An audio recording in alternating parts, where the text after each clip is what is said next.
El día del entierro de Julián amaneció con un cielo gris que parecía haberse confabulado con mi dolor. El viento barría las calles de Zaragoza, como si quisiera limpiar cualquier rastro de la vida que había compartido con él durante más de 4 décadas. Yo apenas podía sostenerme en pie, abrazada al abrigo negro que no conseguía darme calor. Tenía 67 años y de pronto la casa se me había quedado demasiado grande, demasiado silenciosa, demasiado mía.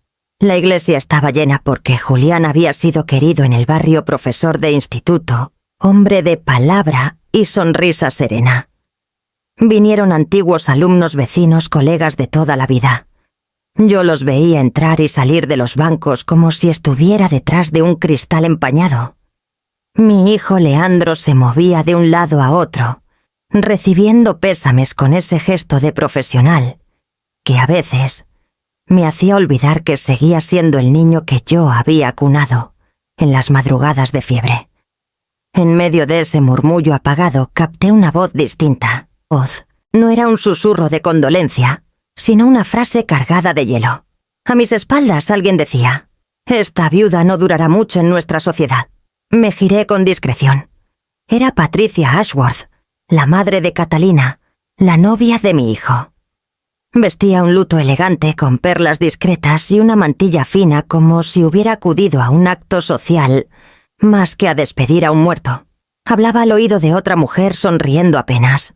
Fingí que no había oído nada, pero aquella frase se me clavó en el pecho con la misma fuerza que la pérdida de Julián. Nuestra sociedad, como si yo fuera un objeto a evaluar, como si mi lugar dependiera de su beneplácito. Tragué saliva y volví la vista hacia el féretro cubierto de flores blancas. Me prometí a mí misma que aunque el dolor me doblara, no permitiría que nadie me borrara tan fácilmente. Después de la ceremonia, los asistentes se acercaron a dejar flores sobre la tumba. Fue entonces cuando lo vi, un sobre pequeño sin remitente, escondido entre las coronas. Lo recogí casi sin pensar, creyendo que sería una tarjeta de pésame olvidada. Lo guardé en mi bolso, incapaz de leerlo allí, rodeada de tanta gente. La jornada continuó como suelen continuar los funerales, café amargo, en el salón parroquial. Apretones de manos, frases repetidas hasta el cansancio. Ánimo. Amaranta, él querría que siguieras adelante. Yo asentí, aunque por dentro sentía que me habían arrancado la mitad del cuerpo. Cuando al fin llegué a casa y cerré la puerta, el silencio me golpeó con la fuerza de una ola. Me quité el abrigo, dejé los zapatos en la entrada y me senté en el viejo sillón de Julián. Solo entonces recordé el sobre. Lo abrí con dedos temblorosos. Dentro había una nota escrita a mano con letra firme desconocida. Revisa la caja 118 del banco. Tu esposo te dejó más de lo que imaginas. Sentí un vuelco en el corazón. Durante toda nuestra vida, Julián y yo habíamos compartido todo su sueldo de profesor, mis trabajos temporales, las facturas, los pequeños ahorros guardados en una libreta.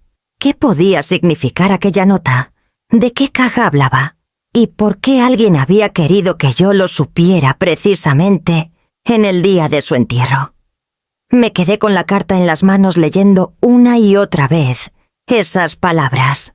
Pensé en la frase envenenada de Patricia esa misma mañana en su sonrisa de superioridad. Pensé en mi hijo que pronto se uniría a esa familia de empresarios que parecían medir el valor de las personas en euros y apellidos. Y pensé en Julián, en su manera de guardar silencios, cuando no quería preocuparme, en su hábito de esconder papeles importantes en lugares insólitos de la casa. La noche cayó sobre Zaragoza y yo no encendí ninguna luz. Me quedé en la penumbra con el sobre en el regazo y la certeza de que mi vida, rota ya por la ausencia de mi marido, acababa de abrir una puerta desconocida. No dormí. Al amanecer, todavía con el mismo vestido negro, decidí que al día siguiente iría al banco. Necesitaba saber qué había detrás de ese mensaje misterioso. Algo dentro de mí me decía que Julián aún no había terminado de hablarme. Y con ese presentimiento, guardé el sobre en el cajón de la mesilla y me preparé para enfrentar un nuevo día. Porque lo que fuera que me aguardaba en esa caja 118 cambiaría no solo mi duelo, sino también mi manera de entender quién era yo después de Julián. A la mañana siguiente, después de una noche de insomnio, me vestí sin pensar demasiado en lo que hacía. El abrigo negro del funeral seguía colgado en el perchero, pero opté por un traje gris que había usado pocas veces. El sobre con la nota descansaba en mi bolso como un corazón que latiera con urgencia. Salí a la calle todavía húmeda por la lluvia nocturna y caminé hacia la parada del tranvía. Zaragoza despertaba entre prisas y cafés, mientras yo avanzaba con la certeza de que aquel día no sería como los demás. La sucursal de Ibercaja estaba en el centro, en una esquina con ventanales amplios. Recordaba haber pasado decenas de veces por allí con Julián y jamás sospeché que ese edificio albergara un secreto que me concernía. El vigilante me abrió la puerta con un gesto rutinario. Yo avancé con la boca seca. «Buenos días», dije al mostrador. «Vengo a consultar una caja de seguridad, la número 118». La empleada, una mujer joven con gafas finas, me pidió el DNI y revisó en su pantalla. Asintió con una seriedad discreta. «Sí, la caja está a nombre de don Julián Esteban Salvatierra, con acceso autorizado para su esposa, Amaranta Valdés. ¿Quiere pasar?» Asentí sin decir palabra. Me condujo a una sala interior más fría con paredes grises y mesas metálicas. Allí un empleado me entregó una llave larga y juntos abrimos el compartimento numerado. La caja metálica salió con un chirrido seco y fue colocada sobre la mesa. Mis manos temblaban al levantar la tapa. Dentro había carpetas cuidadosamente ordenadas, con etiquetas escritas en la caligrafía clara de Julián. El olor a papel antiguo y tinta me devolvió a los años en que lo veía corregir exámenes en la mesa del comedor. Abrí la primera carpeta y casi se me escapó un grito. Eran escrituras de propiedades en Madrid, Valencia, incluso en Bilbao. Pisos alquilados, locales, comerciales, terrenos. Cada documento tenía anotaciones con fechas y rentas. Pasé a la siguiente carpeta: acciones en empresas tecnológicas, nombres que había escuchado en las noticias como gigantes bursátiles. Otra más: fondos de inversión internacionales, cuentas abiertas en varias entidades. Me llevé la mano al pecho. ¿Cómo era posible? Julián y yo habíamos vivido siempre con modestia. Recuerdo sus palabras cuando a veces protestaba porque no podíamos permitirnos un viaje largo o un coche nuevo. Lo importante es la tranquilidad, Amaranta. No gastemos lo que no tenemos. Y ahora descubría que durante décadas había levantado en silencio un patrimonio descomunal. En el fondo de la caja encontré un cuaderno con tapas duras. Lo abrí con cuidado. En la primera página Julián había escrito con su letra firme: resumen patrimonial. Para Amaranta cuando llegue el momento. Tragué saliva y pasé las hojas. Allí estaban las sumas y los balances, todo minuciosamente detallado. La cifra final me golpeó como un mazazo: 98.217 euros. Apoyé la frente en la mesa mareada. Casi 100 millones. Era una cantidad que ni en sueños habría imaginado. Recordé todas las noches en que él volvía cansado del instituto, todas las veces que yo había hecho cuentas para llegar a fin de mes convencida de que apenas teníamos un pequeño colchón. Julián había vivido conmigo en austeridad, guardando este secreto con una paciencia infinita. No supe cuánto tiempo permanecí allí inmóvil. El empleado del banco me observaba a distancia, respetuoso. Cerré el cuaderno y lo devolví a la caja. Mis ojos se llenaron de lágrimas, no de alegría, sino de desasosiego. ¿Por qué me lo había ocultado? ¿Por qué nunca compartió esta carga conmigo? Firmé los papeles de acceso y salí a la calle con el corazón acelerado. El aire frío de la mañana me devolvió un poco de lucidez. No podía contarle nada a Leandro, no todavía. Mi hijo estaba demasiado ilusionado con Catalina y su familia como para entender que el mundo podía darse la vuelta en un segundo. Si se enteraba ahora, ¿lo cambiaría o empeoraría las cosas? Guardé silencio. Decidí que aquel secreto permanecería conmigo hasta que encontrara el momento adecuado para revelarlo. Mientras caminaba hacia el tranvía, la frase de Patricia Ashworth volvió a retumbar en mis oídos. Esta viuda no durará mucho en nuestra sociedad. Apreté el bolso contra mi pecho con la llave y los documentos dentro. Tal vez ella me veía como poca cosa, pero Julián me había dejado las armas para resistir. Y en el fondo de mí surgió un pensamiento que me heló. ¿Qué ocurriría si hasta mi propio hijo me trataba distinto, al no saber la verdad? El secreto de la caja fuerte me acompañaba como una sombra. Cada mañana al despertar me preguntaba si debía contárselo a Leandro, si acaso merecía saberlo antes de tomar cualquier decisión importante en su vida. Pero luego recordaba la forma en que Patricia me había mirado en el funeral, con esa mezcla de condescendencia y lástima, y el corazón me gritaba que aún no era momento. El silencio era mi única defensa. Una tarde de domingo Leandro me llamó por teléfono desde Madrid. Su voz sonaba animada con un brillo que no le conocía desde que terminó la residencia. «Mamá, tengo algo que contarte. Quiero que conozcas a alguien especial». No hizo falta que añadiera más.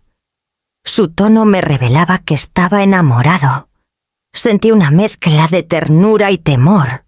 2 días después apareció en mi casa de Zaragoza, acompañado de Catalina Ashworth. Yo me había esmerado en preparar una comida sencilla como solía hacerlo cuando Leandro estudiaba en la universidad. Pollo al horno con patatas y una ensalada fresca.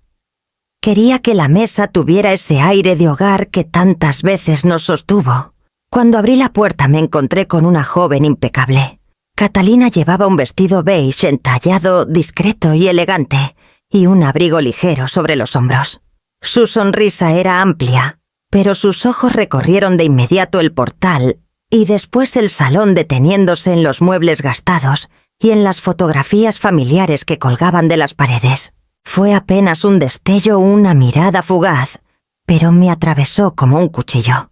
«Encantada de conocerla, señora Valdés», dijo extendiendo la mano con seguridad. «El gusto es mío, Catalina. Bienvenida a mi casa». Durante la comida, Leandro no podía ocultar su entusiasmo. Contó cómo se habían conocido en un congreso universitario, cómo ella estaba terminando un máster en economía en Madrid y cómo su familia estaba vinculada al mundo financiero desde hacía generaciones. Yo asentía sonriendo mientras observaba cada gesto de aquella muchacha que había cautivado a mi hijo. Catalina fue educada e incluso amable. Elogió el sabor del pollo, preguntó por algunas anécdotas de Leandro de niño. Rió cuando recordé sus travesuras en el colegio. Pero detrás de cada palabra había un leve matiz, como si midiera constantemente la distancia entre nuestro mundo y el suyo. Cuando acarició el mantel bordado por mi madre, dijo con voz suave: «Qué bonito trabajo artesanal.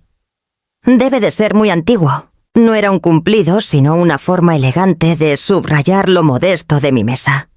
Leandro, ciego por el amor, no percibía nada.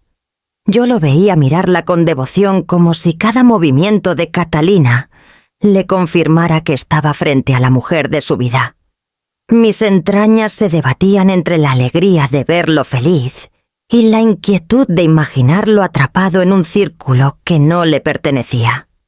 Al terminar de comer, Catalina me ofreció ayudar a recoger la mesa. En la cocina, mientras acomodábamos los platos, dejó escapar una frase casual. «Leandro tiene un futuro brillante. Mi padre siempre dice que gente como él, con talento y esfuerzo, puede llegar muy lejos si se rodea de las personas adecuadas». La miré fijamente. Su sonrisa era cortés, pero había en sus palabras un veneno dulce. ¿Acaso pensaba que hasta ese momento mi hijo no había estado rodeado de las personas adecuadas? Guardé silencio. No quise estropear la ilusión de Leandro con una confrontación prematura. Cuando se despidieron lo abracé fuerte, como si en ese gesto quisiera advertirle del peligro sin necesidad de palabras. Catalina me besó en la mejilla con elegancia y al marcharse lanzó una última mirada a la sala de estar, deteniéndose en el viejo reloj de pared que Julián había restaurado. Una mueca leve cruzó su rostro casi imperceptible. Cerré la puerta tras ellos y me apoyé en la madera. El corazón me latía con fuerza. Tenía la certeza de que el camino que Leandro había escogido no sería fácil. Dos mundos tan distintos estaban a punto de encontrarse, y yo me preguntaba si el amor de mi hijo sería lo bastante fuerte como para sobrevivir a esa colisión. Me quedé en silencio con la nota del banco todavía guardada en el cajón de mi mesilla, y supe que aquel secreto podía convertirse en mi única arma si algún día la necesitaba. Apenas habían pasado 2 semanas desde aquella primera visita de Catalina a mi casa, cuando Leandro me llamó de nuevo. Su voz sonaba radiante, casi nerviosa, y me dijo que los padres de su novia deseaban invitarme a cenar a su mansión en Madrid. Lo dijo como si fuera un honor, como si mi presencia en aquella casa fuese un gesto de generosidad por parte de los Ashworth. Yo asentí en silencio, aunque por dentro sentí un nudo en el estómago. El viaje en tren se me hizo largo. Miraba por la ventanilla los campos de Castilla, recordando los trayectos que hacía con Julián en otras épocas, cuando íbamos de excursión con Leandro pequeño. Ahora iba sola, cargada de un secreto inmenso en el bolso y de una sensación de extranjería que se hacía cada vez más pesada.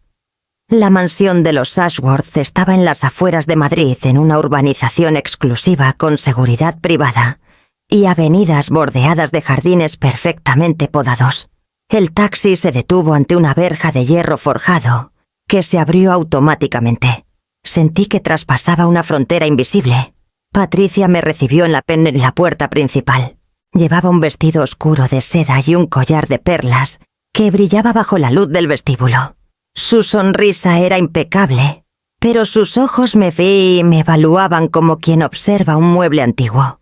Amaranta, qué alegría conocerla, por fin dijo estrechándome la mano con delicadeza.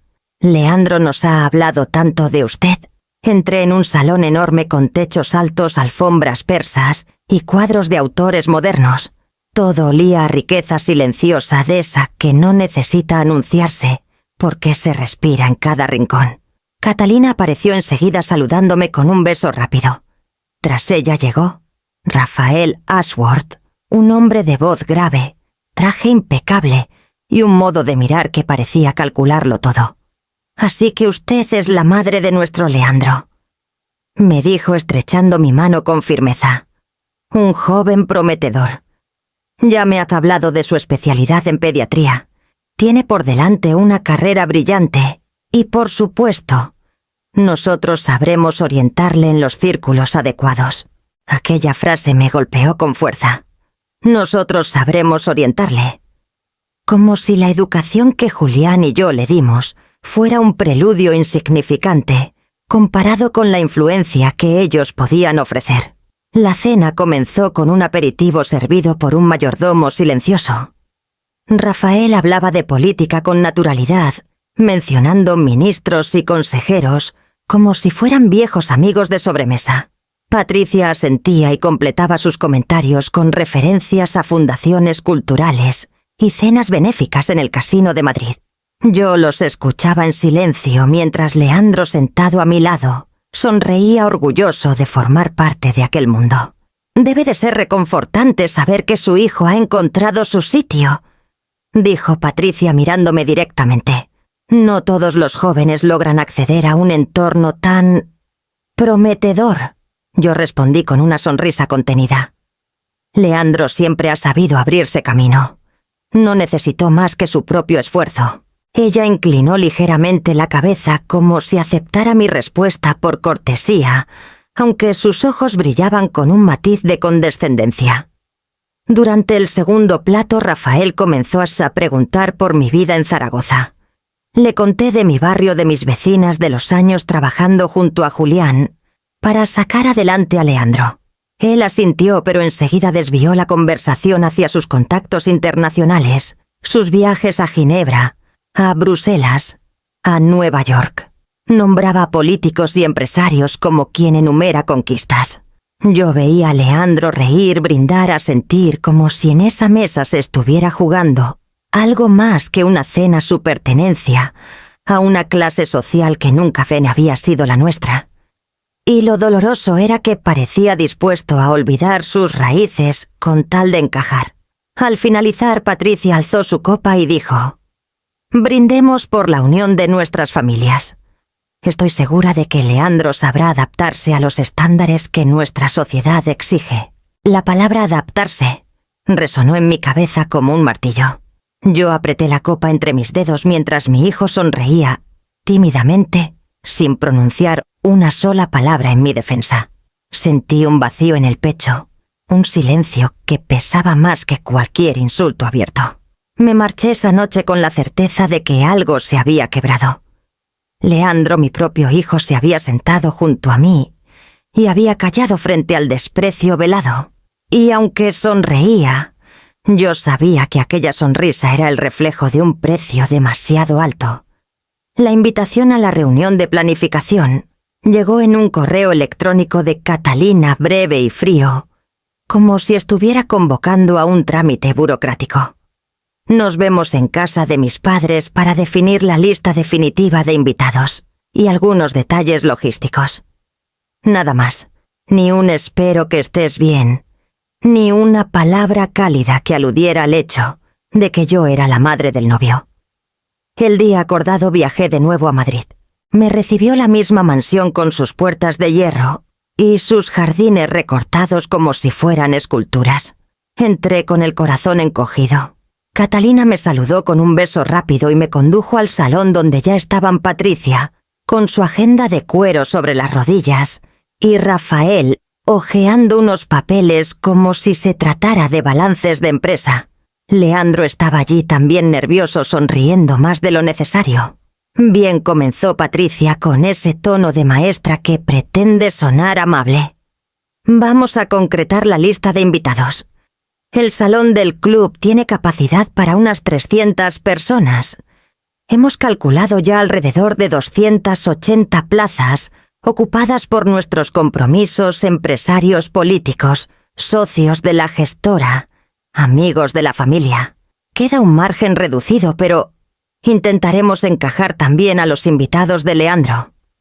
La manera en que dijo los invitados de Leandro me erizó la piel.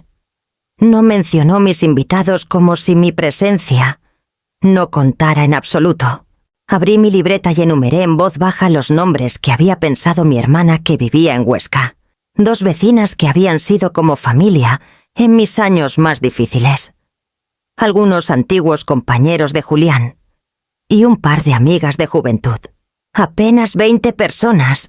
Patricia me miró con la sonrisa tensa.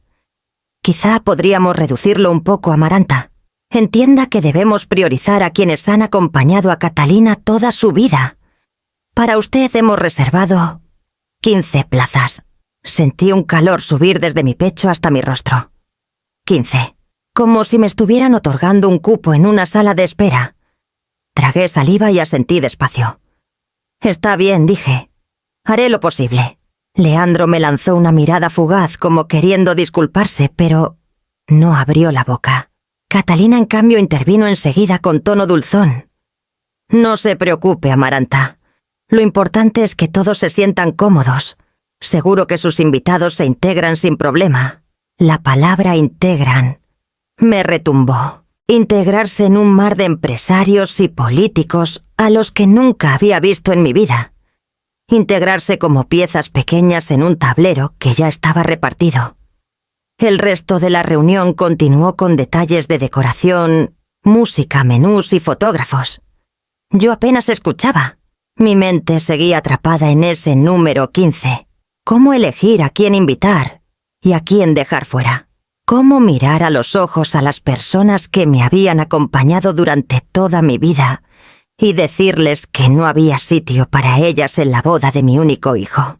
Cuando terminó la reunión, Patricia cerró su agenda con un chasquido seco y dijo: «Perfecto, entonces. Todo va quedando como corresponde». Me levanté con una dignidad que apenas me sostenía. Rafael se acercó a estrecharme la mano. No se preocupe, Amaranta. Todo esto puede parecer abrumador, pero créame, sabremos organizar un evento a la altura. Sabremos organizar, pensé. Siempre en plural, siempre apropiándose incluso de lo que no les pertenecía.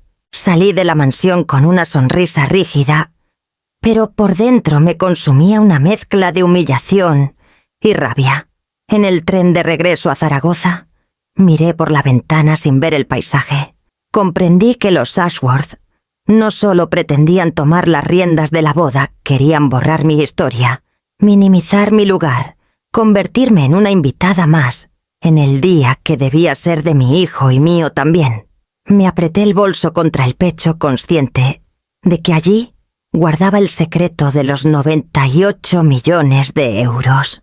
Era lo único que me recordaba que no estaba indefensa, que aún tenía una carta que podía cambiarlo todo. Y empecé a preguntarme hasta dónde llegaría aquella familia rica en su empeño por borrarme del mapa. Aquel fin de semana volví a Madrid porque Catalina insistió en que asistieras a una prueba de menú en el club donde se celebraría la boda. Yo acepté, aunque mi corazón no deseaba regresar a ese círculo que me recordaba constantemente que era una extraña. El edificio relucía como un palacio con lámparas de cristal y mozos uniformados que parecían más pendientes de las apariencias que de servir comida. Después de la degustación me excusé para ir al baño. Los pasillos eran largos, alfombrados en tonos granates, con puertas que daban a salones privados. Caminaba despacio intentando orientarme cuando escuché voces en uno de esos salones. Reconocí de inmediato el tono firme de Patricia y el murmullo inseguro de mi hijo. Me detuve incapaz de seguir adelante. La puerta estaba entreabierta y sin proponérmelo, escuché cada palabra.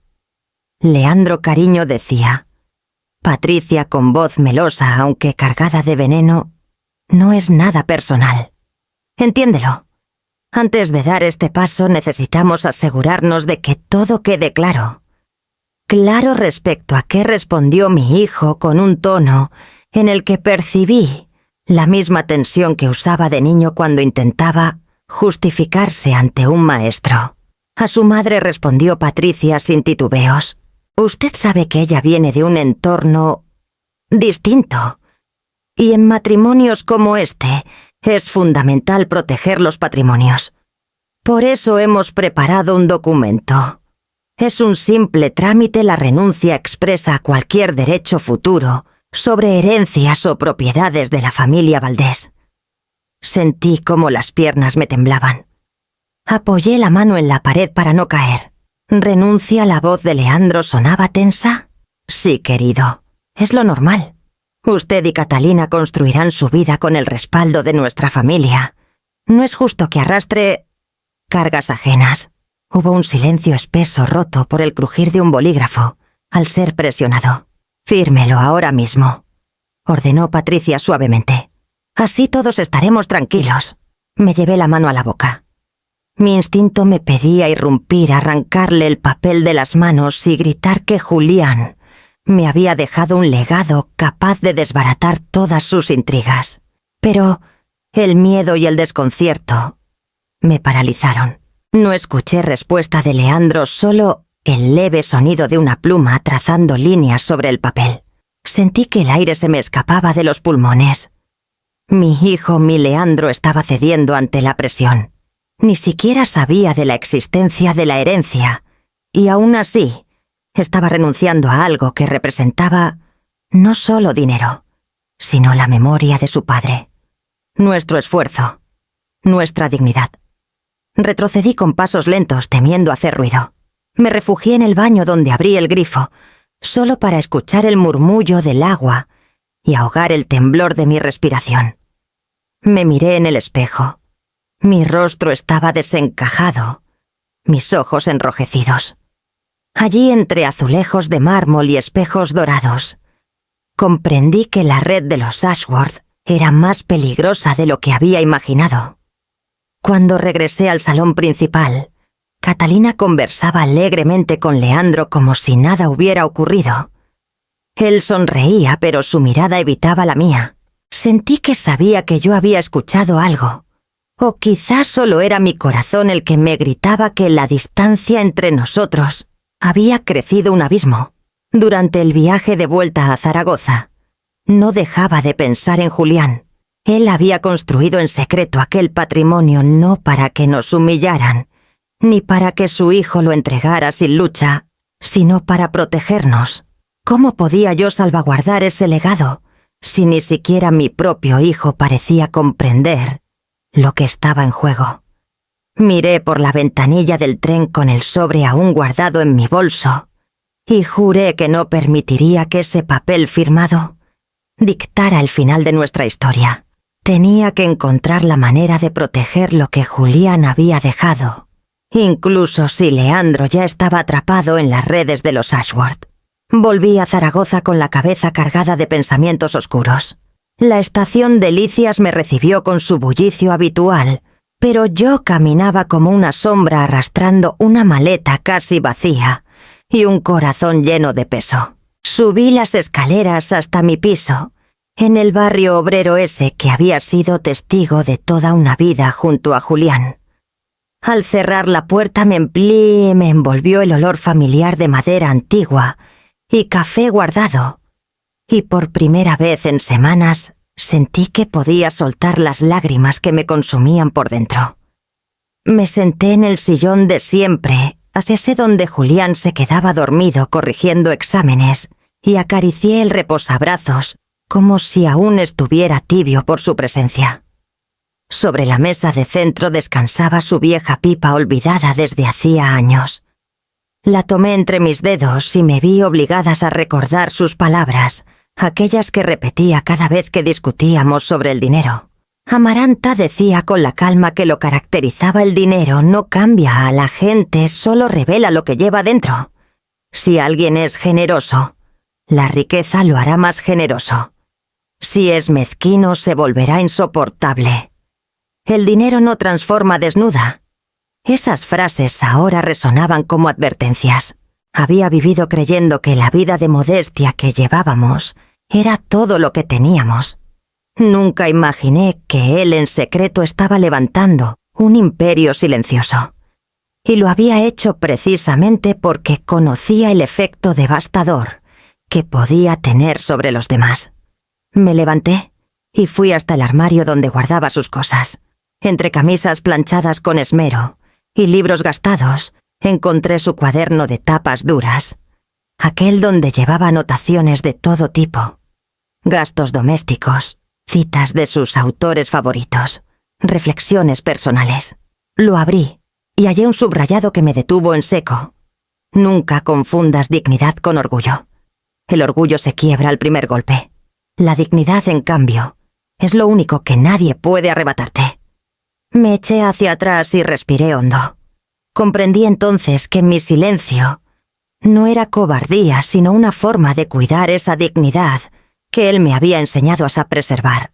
Si revelaba demasiado pronto el secreto de los 98 millones, los Ashworth lo usarían para manipular a Leandro para justificar su codicia disfrazada de estrategia. Todavía no era momento. Salí al balcón y observé las fachadas grises del barrio. Allí había crecido Leandro jugando con una pelota vieja entre coches aparcados. Allí aprendió Julián a reparar bicicletas de los vecinos a cambio de poco más que gratitud. Ese barrio nos había dado todo lo que éramos y yo no iba a permitir que alguien lo borrara de la memoria de mi hijo. Preparé un café y lo bebí lentamente mientras elaboraba en mi mente un plan. No iba así a precipitarme. Los Ashworth podían creerse dueños del guión, pero yo tenía en mis manos la verdadera sorpresa. La boda se acercaba y con ella el momento en que cada máscara caería.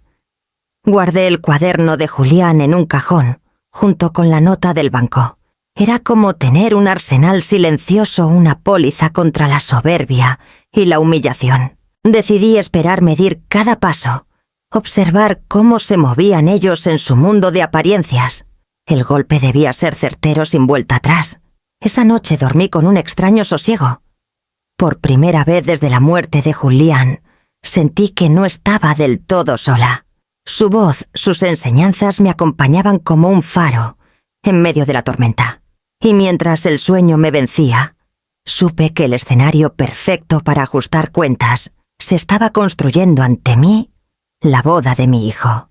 El día de la boda amaneció radiante en Madrid, con un cielo despejado que parecía anunciar fiesta. Yo, sin embargo, lo viví como una tormenta interior. Elegí un vestido sencillo de color azul oscuro que había usado en otras ocasiones especiales y un chal de lana que me había tejido mi hermana hacía años. No quise estrenar nada. Pensé que la dignidad no necesitaba adornos nuevos. El taxi me dejó frente al club de campo, elegido por los Ashworth, un edificio majestuoso, rodeado de jardines cuidados al milímetro. A cada lado de la entrada había coches de alta gama, chóferes y recepcionistas con sonrisas mecánicas. Respiré hondo antes de cruzar las puertas. Dentro todo era deslumbrante, techos altos con lámparas de cristal, mesas redondas, cubiertas con manteles blancos impecables, copas alineadas como en una exposición. A lo lejos escuché la música de un cuarteto de cuerdas y el murmullo de cientos de invitados conversando, en un tono que me resultaba ajeno, frío calculado. Me acerqué a la mesa de distribución de asientos. Una azafata, sin mirarme demasiado, buscó mi nombre y me entregó una tarjeta. Mesa 14. No tuve que preguntar dónde estaba. Seguí las indicaciones y descubrí que era una mesa pequeña, apartada casi, en la esquina del salón, junto a una puerta lateral.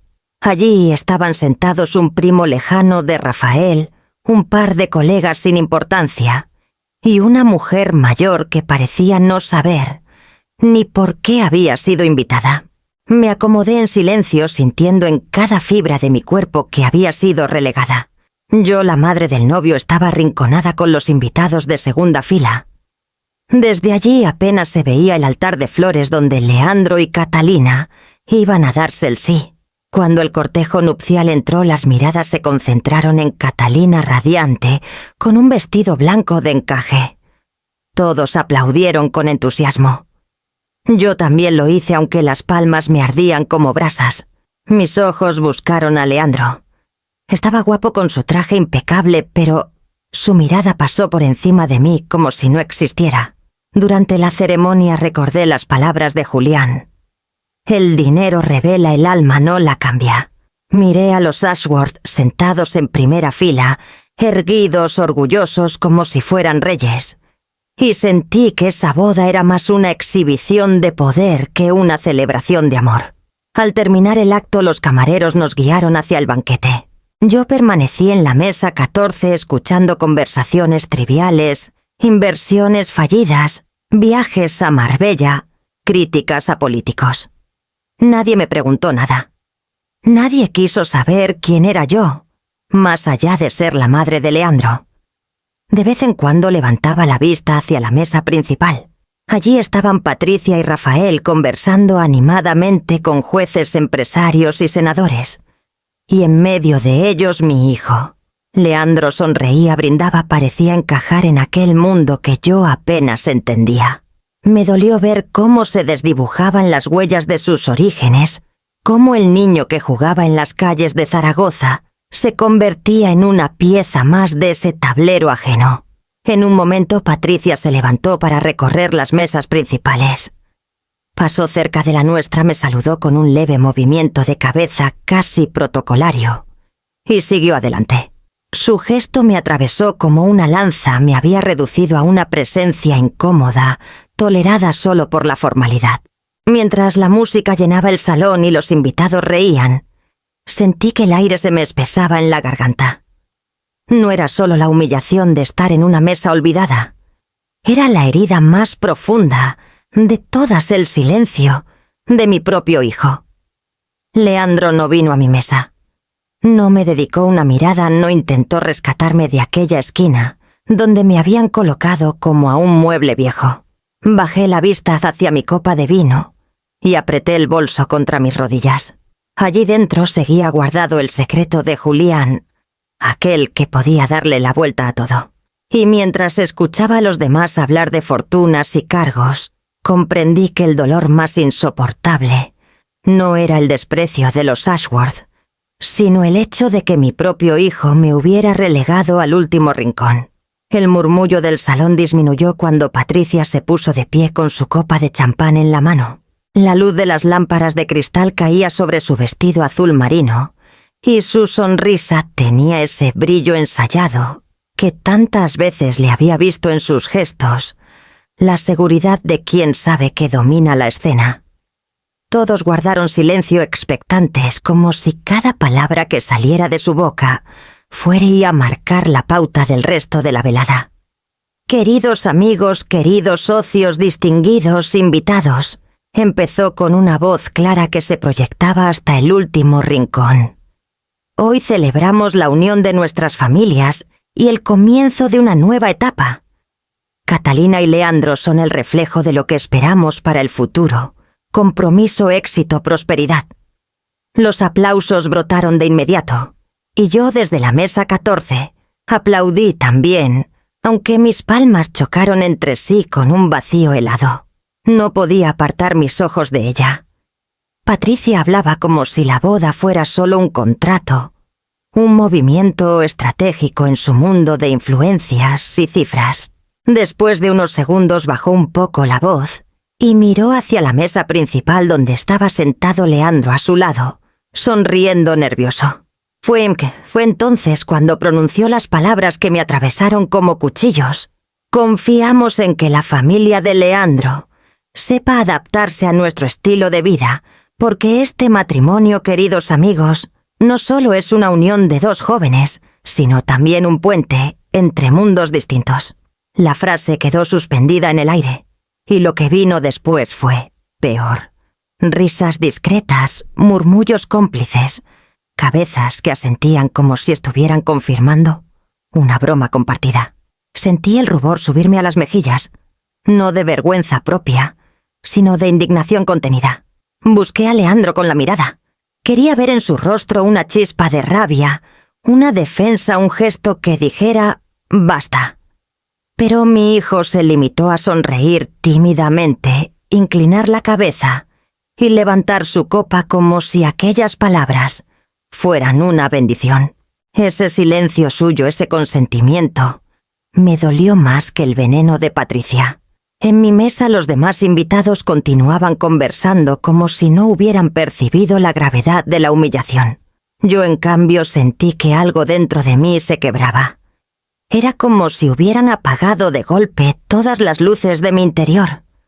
Había soportado miradas condescendientes, comentarios disfrazados de cortesía, sonrisas hipócritas.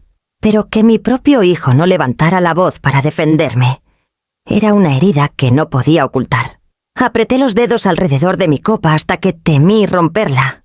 Recordé la nota que Julián me había dejado, la cifra escrita en aquel cuaderno: 98 millones de euros.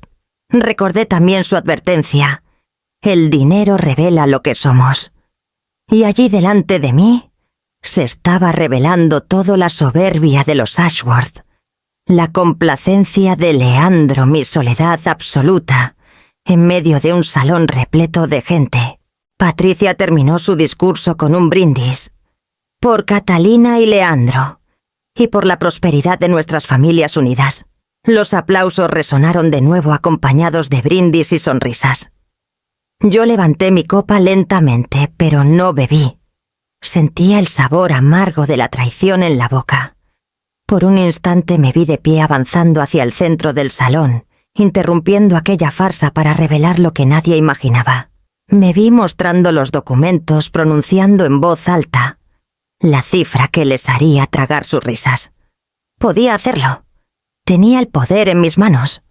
Y durante unos segundos, la idea de destapar la verdad en ese mismo instante se convirtió en una tentación insoportable.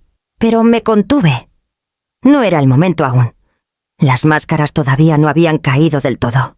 Respiré hondo, bajé la mirada y mantuve el silencio, aunque por dentro hervía. Algo se había roto en mí para siempre, y ya no habría marcha atrás. Mientras los músicos retomaban su melodía y los camareros servían el siguiente plato, Yo sabía que mi paciencia estaba llegando a su límite, y supe también que tarde o temprano la verdad saldría a la luz con una fuerza imposible de detener. No sé en qué instante exacto dejé de contenerme. Quizá fue al escuchar otra risa sofocada en la mesa contigua, o al ver cómo Patricia recibía felicitaciones por su discurso inspirador. Lo cierto es que de pronto me encontré poniéndome de pie. Mis rodillas temblaban, pero mi voz no.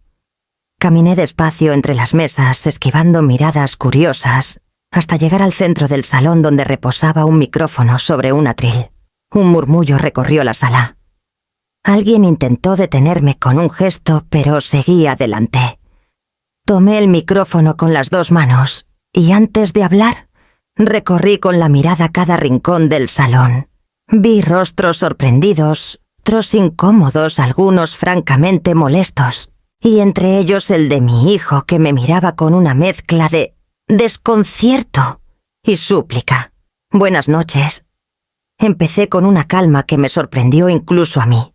Sé que no estaba previsto que yo hablara, pero después de las palabras que acaban de escucharse, siento que no puedo quedarme en silencio. El murmullo se apagó. Patricia frunció los labios, aunque seguía mostrando su sonrisa de anfitriona.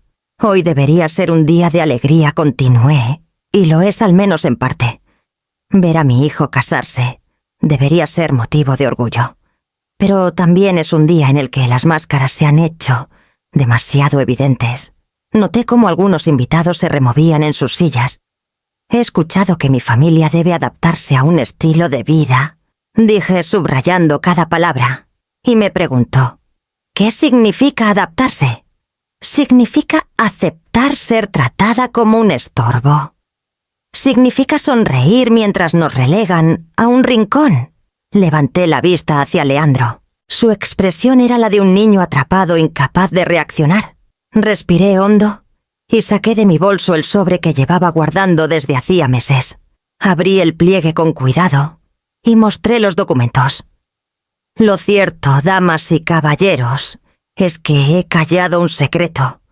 No porque me avergonzara, sino porque quería saber quién era capaz de respetarme sin conocerlo. Una exclamación ahogada se escapó de varios labios. Mi difunto esposo Julián no solo fue profesor en un instituto de Zaragoza. Durante décadas construyó en silencio un patrimonio que guardó para protegernos. Hoy le revelo la cifra: 98 millones de euros. El salón quedó en un silencio tan profundo que podía escucharse el tintinear del hielo en los vasos. Patricia perdió el color de las mejillas. Rafael se inclinó hacia adelante como si no pudiera creer lo que oía. Catalina palideció aferrando con fuerza la mano de Leandro. «¿Sí escucharon bien?», proseguí. 98 millones. Y nunca lo mencioné porque Julián temía lo que estoy viendo ahora mismo, cómo el dinero puede desnudar el verdadero rostro de las personas. Elevé un poco más la voz. Me relegaron a la mesa 14 como si yo fuera una invitada de segunda fila. Me hablaron de adaptarme, de integrarme, de aceptar un lugar menor.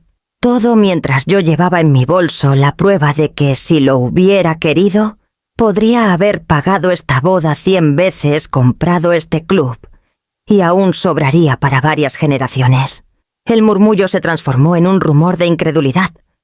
Algunos invitados se miraban incómodos, otros simplemente observaban en silencio. Pero no lo hice, añadí. No porque no pudiera, sino porque quería comprobar quién me respetaba sin necesidad de cifras. Dejé el sobre el atril y bajé lentamente el micrófono. Durante unos segundos nadie se movió.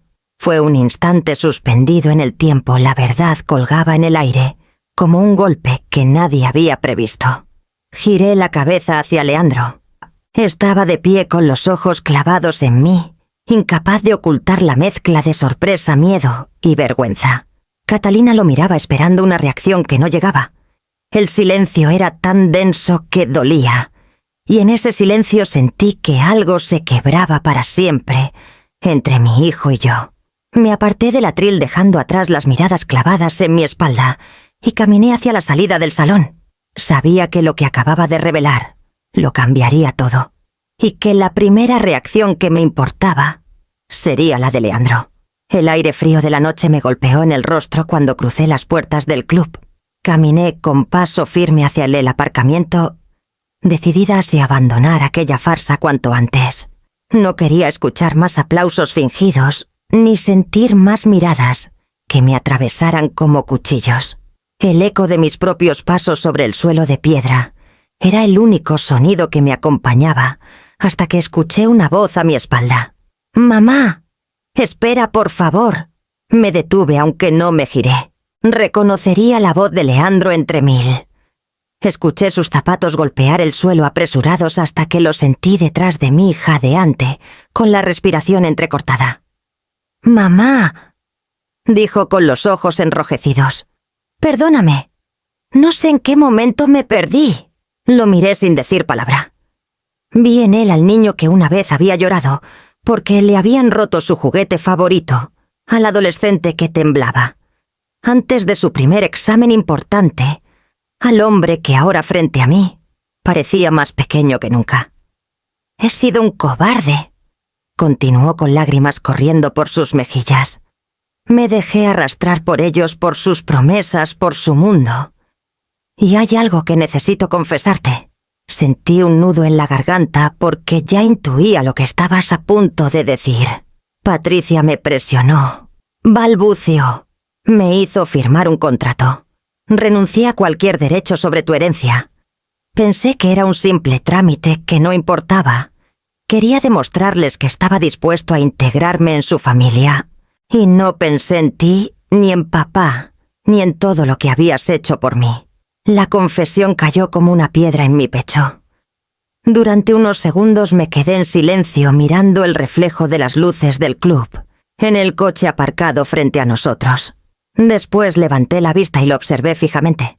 ¿Renunciaste sin saber lo que significaba?, pregunté con voz baja pero firme. Él asintió con la vergüenza pintada en el rostro. «Lo siento tanto, mamá. No merezco tu perdón». Sentí que las lágrimas me quemaban los ojos, pero las contuve.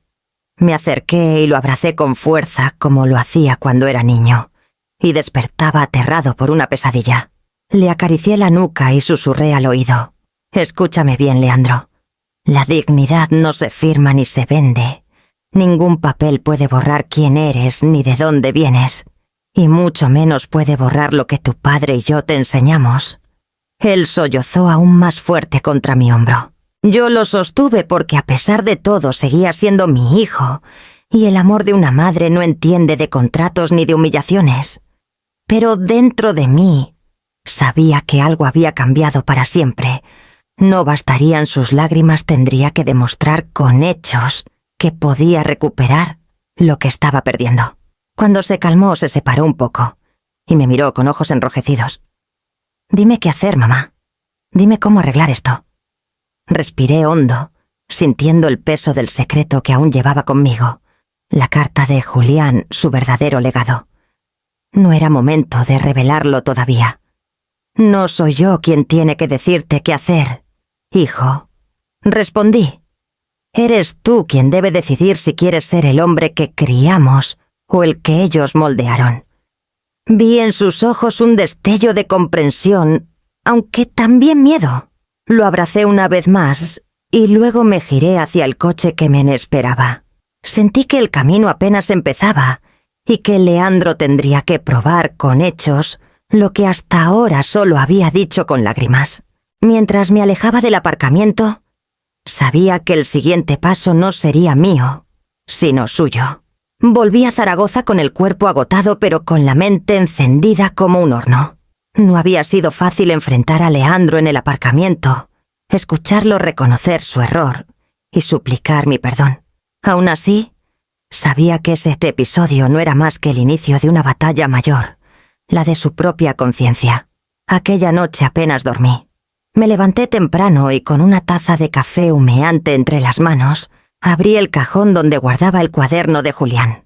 Lo había leído tantas veces que casi conocía de memoria sus páginas, pero había una que todavía no le había mostrado a nuestro hijo. Una carta escrita de su puño y letra dirigida a mí, en la que hablaba no solo del dinero, sino del propósito verdadero de aquella herencia. Leandro llegó 2 días después.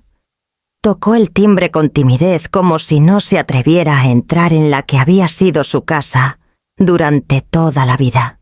Al abrirle lo vi distinto, los hombros caídos, los ojos cansados, como un muchacho que hubiera envejecido años en una sola semana. Nos sentamos en la cocina, la misma donde Julián y yo solíamos cenar pan con queso cuando el dinero escaseaba. Mamá empezó con voz baja. No he dejado de pensar en todo lo que pasó. Me avergüenzo de mí mismo. Quiero que me digas cómo puedo recuperarlo. No respondí de inmediato. Abrí el cuaderno de Julián y saqué la carta cuidadosamente doblada. La extendí sobre la mesa. Antes de que pienses en recuperarlo, tienes que entender de qué se trata en realidad. Él la tomó con manos temblorosas y comenzó a leer en silencio. Yo lo observaba viendo cómo sus ojos recorrían las líneas escritas con aquella caligrafía tan familiar. Amaranta, si estás leyendo esto, significa que ya no estoy contigo. No guardé los millones para lujos ni para títulos, sino para un propósito más grande. Quiero que se cree una fundación que dé becas a jóvenes con talento y sin recursos. Médicos, maestros, ingenieros, chicos y chicas que puedan transformar el futuro si alguien cree en ellos. Ese será nuestro verdadero legado. Leandro levantó la vista con los ojos humedecidos. «Papá», susurró y su voz se quebró. Todo este tiempo él ya lo tenía planeado. Sí, dije suavemente. Él sabía que el dinero por sí solo corrompe, pero invertido en las personas correctas multiplica la dignidad. Mi hijo cerró la carta con cuidado como si sostuviera un tesoro. Quiero formar parte de eso, mamá. Quiero ayudar a cumplir su sueño. Lo miré con ternura, pero también con firmeza. Aún no estás preparado, Leandro. Has demostrado que eres capaz de dejarte arrastrar por la ambición de otros. ¿Cómo confiarte algo tan grande si ni siquiera supiste defender tu propio nombre? Él agachó la cabeza. Lo sé, fallé. Pero dime, ¿qué debo hacer? Lo observé en silencio. En su rostro reconocía la fragilidad de siempre, esa mezcla de nobleza y miedo que lo había acompañado desde niño. Supe entonces que no bastaban palabras ni lágrimas. Debía enfrentarse a la vida real, a las calles y a la gente que nunca aparece en los salones de lujo. Puse una mano sobre la carta y la retiré hacia mí. Esto seguirá guardado hasta que demuestres con hechos que puedes honrarlo. No es suficiente con querer, hijo. Debes aprender que la dignidad no se hereda, se gana. Leandro asintió despacio como si aceptara una sentencia. Supe que aquel momento sería decisivo para él, aunque todavía no imaginaba el precio que tendría que pagar por su redención. Cuando se marchó me quedé sola en la cocina acariciando la caligrafía de Julián en aquella carta. Y comprendí que había llegado el momento de ponerle una prueba a mi hijo, una prueba que decidiría si era digno de llevar adelante el sueño de su padre. Me había quedado en Zaragoza con la carta de Julián aún sobre la mesa, y Leandro, después de leerla, se marchó con un aire distinto. No me dijo a dónde iba, pero lo supe, regresaría a casa a enfrentarse a aquello que lo había atrapado. Horas más tarde, ya en Madrid, me contó lo que ocurrió. Entró de nuevo al salón del club donde la música sonaba y las conversaciones trataban de disipar la tensión de mi revelación. El murmullo se apagó en cuanto lo vieron aparecer con paso firme. Catalina lo esperaba en la mesa principal, los ojos rojos de tanto llorar, y Patricia y Rafael lo rodeaban como guardianes tensos, preparados para manipular otra vez. «Necesito hablar», dijo Leandro alzando la voz para que todos lo escucharan. Los invitados se callaron. Podía sentirse el filo de la incomodidad flotando en el aire. Patricia intentó levantarse para interrumpirlo, pero Leandro fue más rápido. «He cometido un error», confesó mirando al público y luego a su madre política. «Permití que me arrinconaran, que me convencieran de firmar papeles indignos, que me hicieran creer que debía avergonzarme de mis orígenes. Y lo peor, me quedé callado cuando mi madre fue humillada delante de todos». El salón quedó helado. Algunos invitados miraban al suelo, otros se removían en sus sillas. Catalina rompió en llanto y trató de aferrarse a su brazo. «Leandro, no digas eso aquí», suplicó en voz baja. Él se apartó con suavidad pero con firmeza. «Catalina, te amo, pero no aceptaré que nadie, ni tú, ni tu familia me obligue a renunciar a la mujer que me dio la vida. No hay contrato ni fortuna que pueda exigirme elegir entre ustedes y mi madre». Patricia palideció llevándose una mano al pecho. «No sabes lo que dices, hijo. La sociedad funciona con reglas. Este matrimonio necesita bases sólidas y tu madre...» Titubeó, consciente de la atención de todos. «Tu madre no encaja en ciertos círculos». «Basta», cortó Leandro con una voz que jamás le había escuchado. «Si para entrar en esos círculos tengo que negar mi dignidad y avergonzarme de ella, entonces no quiero pertenecer a ninguno». Un murmullo de escándalo recorrió la sala. Rafael frunció el ceño dispuesto a intervenir, pero Leandro lo miró directamente. «Jamás renunciaré a mi madre. Y quien no lo entienda, no puede formar parte de mi vida». Catalina, sollozando, se levantó de la mesa y salió corriendo hacia el vestíbulo. Patricia la siguió entre gestos de indignación y vergüenza. Rafael, sin palabras, se hundió en su silla. El salón, convertido en un teatro de miradas y cuchicheos, quedó marcado por aquel estallido. La boda, que había empezado como una exhibición de lujo, se transformó en un espectáculo de fracturas y reproches públicos. Leandro me contó después que al final permaneció de pie, respirando con dificultad, pero con la sensación de haberse liberado. Y mientras la orquesta dejaba de tocar, comprendió que el matrimonio con Catalina pendía de un hilo demasiado delgado para resistir semejante verdad incómoda. Al amanecer, los periódicos digitales ya llevaban titulares que parecían arrancados de una novela de folletín. La viuda millonaria humilla a la familia Ashworth en plena boda. 98 millones en la mesa 14. Las fotos eran borrosas, pero bastaban para mostrar mi rostro serio frente al atril. Yo no necesitaba leerlos para saber que todo Madrid hablaba de mí. Bastaba con escuchar el teléfono sonar sin descanso. Al principio fueron conocidos de antaño, vecinos del barrio, que apenas me saludaban desde hacía años. Todos recordaban ahora viejas anécdotas y se ofrecían a pasar por casa a tomar un café. Luego comenzaron los parientes lejanos, primos que jamás se interesaron por mí, sobrinos que no veía desde la infancia de Leandro. Sus voces eran amables, casi empalagosas, pero detrás de cada frase latía la misma curiosidad. ¿Era cierto lo de los millones? ¿Qué pensaba hacer con ellos? ¿Habría alguna oportunidad de colaborar? Apagué el teléfono varias veces, incapaz de soportar aquella avalancha.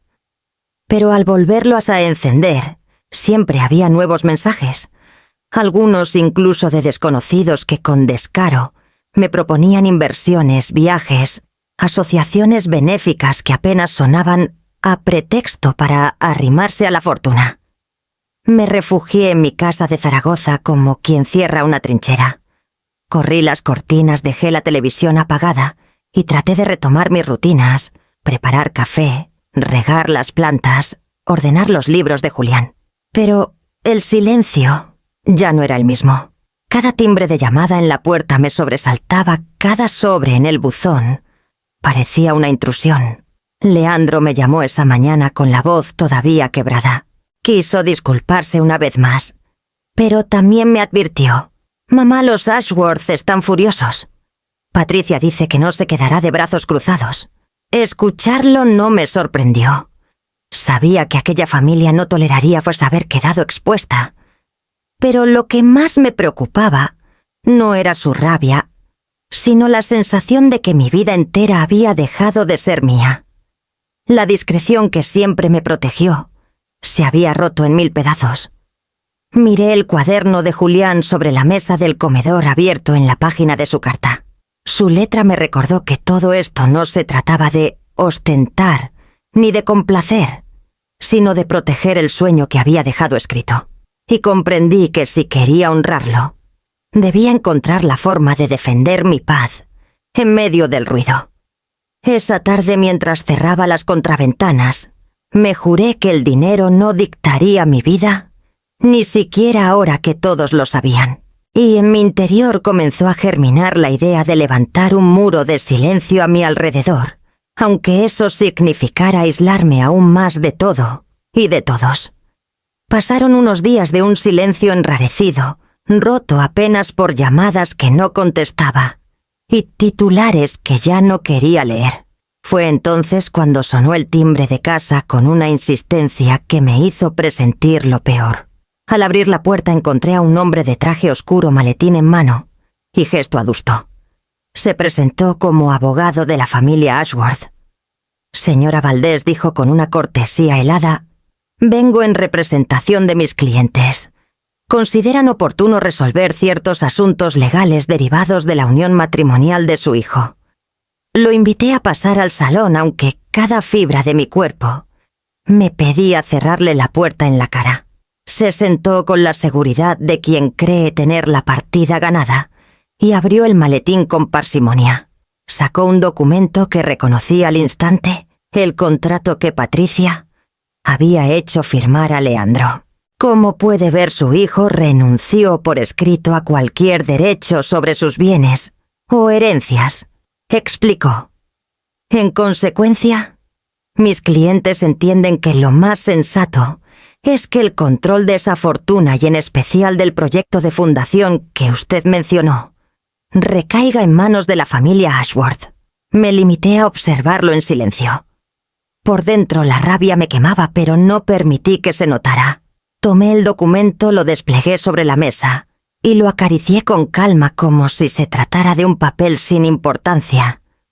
Ya veo, respondí al fin. Ustedes creen que con una firma pueden apropiarse del legado de Julián, pero lo que ignoran es que él pensó en todo. El abogado arqueó una ceja. ¿A qué se refiere? Me levanté y fui hasta el aparador. De allí saqué el cuaderno de tapas duras donde Julián había dejado sus instrucciones junto con las copias notariales que guardaba celosamente. Las deposité sobre la mesa frente a él. Mi esposo blindó legalmente cada euro de esa herencia. Expliqué con voz firme. El dinero está destinado exclusivamente a la creación de una fundación de becas. Ni Leandro ni yo podemos disponer de él para otra cosa, y mucho menos una familia ajena. El hombre hojeó los documentos con creciente incomodidad. Yo lo observaba sin pestañear. Lo que mi marido dejó escrito tiene fuerza de ley, añadí. Ni las presiones de Patricia, ni las firmas forzadas, ni sus amenazas podrán cambiarlo. El abogado guardó silencio unos segundos, luego cerró el maletín con un chasquido y se levantó. Transmitiré su respuesta, dijo secamente antes de marcharse. Cuando cerré la puerta detrás de él, sentí que el aire volvía a circular en mi casa. Julián me había dejado no solo una fortuna, sino un escudo contra la codicia. Aún así, sabía que los Ashworth no se darían por vencidos tan fácilmente, y me pregunté qué nuevas artimañas estarían dispuestos a usar para destruir lo que él soñó. La visita del abogado me dejó agotada, pero también más decidida que nunca. Sabía que los Ashworth volverían a intentarlo, y que la única manera de detenerlos era fortalecer a Leandro, devolverle el sentido de lo que Julián y yo habíamos querido para él. No bastaba con discursos en un salón ni con lágrimas en un aparcamiento. Debía probar con hechos que no se dejaría doblegar otra vez. Lo cité en casa, en nuestra cocina de siempre, esa que conocía cada rincón de su infancia. Llegó nervioso con la chaqueta mal colocada y los ojos cansados como si llevara días sin dormir. Me miró buscando respuestas, pero lo único que encontró fue mi firmeza. «Mamá, dime qué tengo que hacer», me pidió casi suplicando. «No quiero volver a fallarte». Lo observé en silencio un instante. Recordé a Julián sus palabras subrayadas en el cuaderno. La dignidad se gana con actos, no con títulos. Entonces, hablé. Si de verdad quieres recuperar mi confianza, deberás ganártela. 1 año entero, Leandro. 1 año trabajando en un hospital público aquí en Zaragoza. Sin privilegios, sin padrinos, sin que nadie te abra puertas por tu apellido ni por tu especialidad. atendiendo a familias humildes, enfrentando las guardias más duras, conociendo la vida desde abajo. Él me miró sorprendido como si no entendiera del todo. ¿1 año? Aquí. Pero yo tengo mi puesto en Madrid. Mi carrera. Precisamente por eso lo interrumpí. Porque te has acostumbrado a pensar en prestigio, en ascensos y en reconocimientos. Quiero que recuerdes lo que significa mirar a los ojos a un niño enfermo cuya familia no puede pagar ni el transporte hasta el hospital. Quiero que aprendas a escuchar sin prisa, a trabajar codo con quienes sostienen la sanidad, sin cámaras ni aplausos. Se llevó las manos al rostro como si luchara consigo mismo. Permaneció callado unos segundos que me parecieron eternos. Después levantó la vista con los ojos llenos de lágrimas. Si eso es lo que me pides, lo haré. Sentí un nudo en la garganta. No era una victoria todavía. Era apenas el primer paso. Solo después de ese año, continué, podremos hablar de que participes en la fundación. Tu padre quería que ese proyecto estuviera en manos de alguien digno, no de alguien dominado por la codicia de otros. Leandro asintió con la solemnidad de quien acepta una condena. Lo abracé sabiendo que ese camino lo pondría frente a su mayor prueba, humillarse y empezar desde abajo para poder renacer. El año pasó más rápido de lo que pensé, aunque cada día estuvo cargado de pruebas. Leandro cumplió su promesa. Trabajó en el hospital público de Zaragoza, haciendo guardias interminables, atendiendo a familias que llegaban con lo justo, aprendiendo a escuchar y a mirar de frente la vulnerabilidad. Yo lo observaba de lejos sin intervenir, dejando que fuera el propio trabajo quien lo moldeara.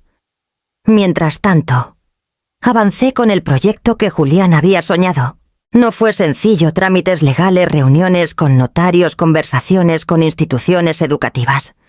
Pero cada vez que sentía el peso de la burocracia, volvía a abrir su carta y releía sus palabras.